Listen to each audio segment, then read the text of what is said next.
Welcome in, ladies and gentlemen, to Dynasty Warzone Table Talk. I am your host, MattyBigChest's. I am back today with another big game video. We are doing big players in big games again. This is for your flex position. They're not really big players. It's more so saying this player is going to have a big game and be a big player for your team. And that's what I want to clarify here. It's more of my flexmeister series, and I'm continuing it with week 2 now. So week 1 went really well. I think we had some hits. I know we had some misses. I said Marvin Hall could have a good game if Kenny Golladay was out, and I know that was a big miss there. I'm sorry if I led you the wrong way there. Now we know it's Danny Amendola show if Kenny Golladay is out, so stay away from Marvin Hall really, unless it's like a 30-team league. So let's start today. Let's start with Thursday Night Football, which is tonight. I think Rashard Higgins could have a good game tonight. It's going to be an ugly game. Not really looking forward to it. I don't know why this was scheduled as Thursday Night Football. Was it first overall picks against each other. Joe Burrow against Faker Mayfield. Rashard Higgins, I guess, and you know, you have to start Tyler Boyd in your flex if you have him. I think Tyler Boyd is the only receiver worthwhile on that team outside of AJ Green. And then Washington at Arizona is my next game I'm going to be covering, which is a Sunday game. I think that Antonio Gibson is going to have a huge role in this offense. The offense coordinator came out this week and said that they played Peyton Barber in garbage time because they just needed to hand the ball off, and Antonio Gibson had a great scamper of about 20 yards before he got tripped up. I think that Antonio Gibson's chance to be the running back 1 happens this game. Arizona's run defense isn't that great, so if they use him, I think Antonio Gibson could have 100 yards on the ground, and that would be amazing for us as Antonio Gibson owners. And then on the Arizona side, I think Christian Kirk is going to have a good game. He had just 3 air yards less or more than DeAndre Hopkins. I can't remember what it was, but he had 3 air yards less. So against a Washington team with a secondary that likes to let like 1 or 2 long passes happen, I think Christian Kirk's going to get a touchdown for about like 60 yards, and we're going to be celebrating as Christian Kirk owners. That's all I have to say for the Washington at Arizona game. It's going to be ugly. I think it's going to be a ground and pound game. You're going to see a lot of Kenyon Drake. You're going to see a lot of Antonio Gibson. You're going to see a lot of sacks. If it's Kyler Murray, so he could get out of them. But this is not a good game for quarterbacks. I think that you're going to see a lot of pressure on the quarterbacks in this game, and that it's not going to be a fun game to watch if you're looking for fantasy scoring, but it's going to be a fun game to watch if you like football. New York Giants at Chicago. This is a pretty good game because Chicago just beat my Detroit Lions, so that was pretty sad. I'm going to be cheering for the Giants here, and I'm going to be starting Darius Slayton where I have him because he's just a touchdown magnet. This man catches touchdown after touchdown after touchdown. He has like the most touchdowns since I think week 8 last year. I'm gonna keep playing him because he's a beast, man. And then on the Chicago side, I'm gonna play Tariq Cohen. He is sneakily dangerous between the tackles. You think he's gonna go on an outside run and then he goes down the inside. And as a linebacker, you have to adjust to make a tackle on this small guy. I think that he's going to have a good game against the New York Giants, who have a stout run defense. David Montgomery, without the wiggle that he has from the groin injury, I think that Tariq Cohen's going to be the dangerous running back in this backfield for this game. And then we're going to move on to the 49ers at the New York Football Jets. The 49ers have Brandon Ayuk back, so that's one to watch for. I'm going to be starting him in a league. So I don't know if it's recommended to start him. He had a hammy. I just need him. So I'm praying he has a good game. What else do they really have outside of him and Mostert really at the offensive skill positions? And then on the Jets, they lost all their talent with Mims and Bell. So let's say Ryan Griffin. Ryan Griffin's gonna come back. He's making a comeback, baby. Ryan Griffin season. Let's go. Next up is the Atlanta Falcons at Dallas Cowboys. This is going to be a slop fest for Dallas. I think Dallas comes out, all 3 wide receivers dangerous this game. I think you could start all 3. And then on Atlanta side, if you need a flex play, Russell Gage is a big guy in a big game. I think it's an ugly game. I think they're playing from behind all game. Gonna be throwing the ball. If it's not Hayden Hurst, it's Russell Gage. So I think Russell Gage's show is going to be the next thing in Atlanta as the tight end per se, because Hayden Hurst isn't really that good. So let's move on to Detroit at Green Bay Packers. This is refed by the same ref that called two hands to the face on Trey Flowers last year. So let's expect Green Bay Packers to win this game. And on Green Bay Packers, you're going to want to start all of those Green Bay Packers, Devontae Adams, Aaron Jones, Alan Lazard, and Aaron Rodgers.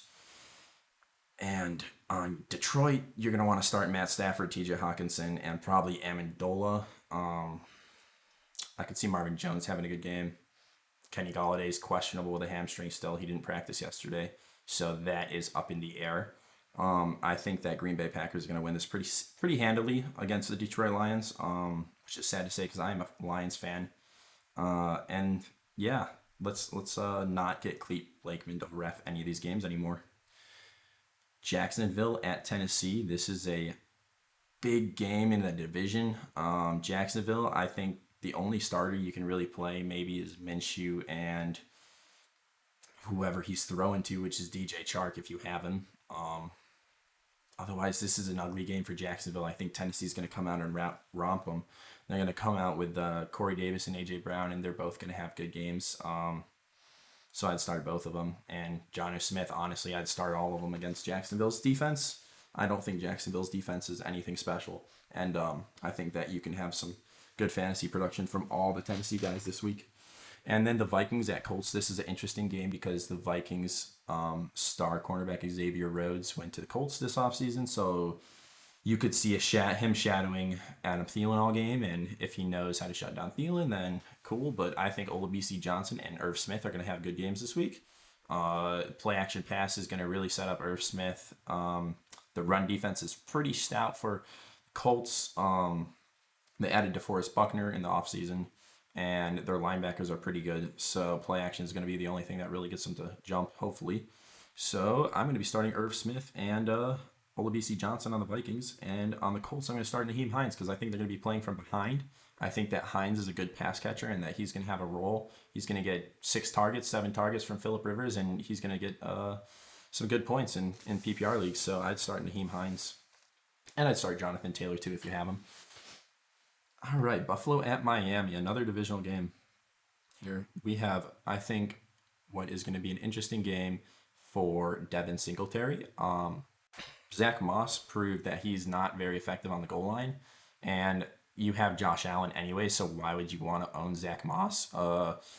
There's no reason to own Zach Moss. There is zero reason. He is a vulture. He's not a starting running back. He is a vulture running back. He is not a starting running back. Devin Singletary is a starting running back. Devin Singletary is a flex running back. Zach Moss is a flex running back on a bye week if you need him. I cannot stress that enough, guys. I don't know why the Zach Moss hype is so real, but you have Josh Allen there who's going to take the rushing touchdowns. So why am I playing Zach Moss if he's going to be playing only in between the 20s and getting his touchdowns vultured by the quarterback? So yeah, I would start Devin Singletary to get yards and screen passes. And then on Miami, I'd be careful to start anybody because this is a good run defense on both teams. So Myles Gaskin could be a start and get some good screen passes, some good slips to him. But man, this is not a good game for Miami. I think Buffalo's defense is very good and their offense is just clicking. That Jets game was not close if you watched it. There was just some unfortunate turnovers, I think, that let them get back in the game. And the defense kind of let some plays happen with Jamison Crowder to get back in the game as well. So I think Buffalo at Miami is going to be an ugly game. And it's going to be a good game for Devin Singletary just because he is not a bruiser like Zach Moss. And that run defense up front for Miami is better than it used to be. So I would be weary of starting Zach Moss. LA Rams at the Philadelphia Eagles. The Goddards combo. I think that the tight ends are going to reign supreme in this game. I think Higbee, Goddard, and Ertz are going to just have good games. I think Kupp is going to have a good game. I would be weary of starting Malcolm Brown in this game. I think Philly has a good run defense. And And Malcolm Brown is known for having good week one performances. Last year, he did the same thing and just disappeared. I know because I picked him up last year. I own him this year, and I didn't trade him just because I'd like to see if he can be the starter there because I don't like Cam Akers. So I would not be playing any of the running backs from LA. I'd be playing the tight end and Cooper Kupp or Robert Woods.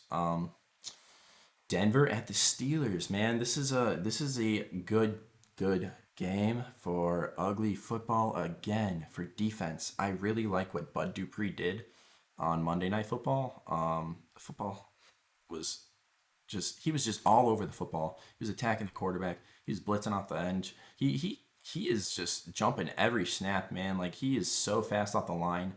That being said, I think Drew Lock is going to get sacked quite a bit by T.J. Watt and Bud Dupree. But Jerry Jeudy could have a good game as his underneath route blanket. Noah Fant could have a good game if he's just thrown to, because he's going to be taller than Devin Bush. So he could just jump over Devin Bush and catch those balls. And then Snell, yeah, start Benny Snell. He's good, man. Benny Snell looks good. He's got burst. I've been saying that Benny Snell, like I said Benny Snell was the 101 in that draft class, which is ridiculous. But I said that like when I watched him at Kentucky, and I really liked his game. I didn't think he was the 101 later on in the season, but I really liked his game and that he could bounce it to the outside and still be effective in the NFL. So, because he's not the fastest guy, but he still has enough burst to bounce to the outside and be effective. So Benny Snell would be my game changer in that game. Panthers at Buccaneers. This is another divisional game. We got Scotty Miller on the Buccaneers, I think. He's going to have a good game again. He's a classic slot receiver for Brady. He's good. He's fast. He's catches the ball. Let's hope he gets a touchdown this game. And then on the Panthers, I think that Robbie Anderson could have a good game. You got the offensive coordinator Joe Brady from LSU, and he likes to use his tall receivers down the field. I think that Teddy Bridgewater could hit Robbie Anderson 2 or 3 times down the field as well as underneath routes. I'd be weary of, or it could be Curtis Samuel too that gets hit for these routes. But I think Robbie Anderson has a better chance because he's taller and faster, and he's also about the same price as Curtis Samuel. So yeah, I go Robbie Anderson in that position in that game. My next game I'm talking about is Kansas City at LA Chargers. Kansas City's going to rout the LA Chargers. I think that's obvious. I'd start all your Kansas City Chiefs. I'd even start Mecole Hardman this week. I think that Casey Hayward is a relatively good enough corner to shut down Tyreek Hill and just make him go elsewhere. So Travis Kelce, Mecole Hardman, I think they're going to have good games. And then on the LA Chargers, I could see Austin Eckler and Joshua Kelly both having good games. They're going to split this snap share most likely, and I would see Joshua Kelly probably getting more passes and red zone opportunity than Austin Eckler, which is weird because Austin Eckler is a better pass catcher. All right, Baltimore at Houston. Mark Andrews and Hollywood Brown are the players that I'm starting on Baltimore with, of course, Lamar. That's obvious. But Mark Andrews, the tight end position at Houston, I think that the tight ends just are going to reign supreme in this game as well. Jordan Akins on the other team, he was my sneaky tight end of the year. He's 28 years old and he's in his third year, I believe. It's a good situation for him with Deshaun Watson. He could be a real bust or a real boom this week. So if you need a tight end, I wouldn't be playing him, but I would be picking him up just to hold him on my bench. And then Mark Andrews and Hollywood Brown, like I said, they're good starts this week. You can't go wrong with either of them. They're both really good players, and I'm so happy I drafted so much Hollywood Brown in startups this offseason because he was cheap. So let's go to my last and final game, New England Patriots at Seattle Seahawks. This is a really good game to watch. This is going to be a fun one to watch. Cam Newton and Julian Edelman, they're going to be good starts. And then Tyler Lockett, Greg Olsen, Russell Wilson, I think on the other team are going to be good starts as well. So that's my big guys for big games this week. Let me know what your guys' flex plays are. If you have any questions, I am willing to help y'all with start and sits. Just leave them in the YouTube comments and subscribe to our Patreon, patreon.com/dynastywarzone. It's a great community, great group chat of guys. We're always busting each other's, I won't say that word on YouTube, but we're always cracking jokes at each other. We got Kane in there. We got Jerry and Memphis in there always talking. I'm always talking in there. My boy Zach's always talking in there. We're having a good time, man. It's a good group chat, and you're missing out if you're not a part of it. That's all I'm going to say. Thanks, guys, for listening, and have a great day.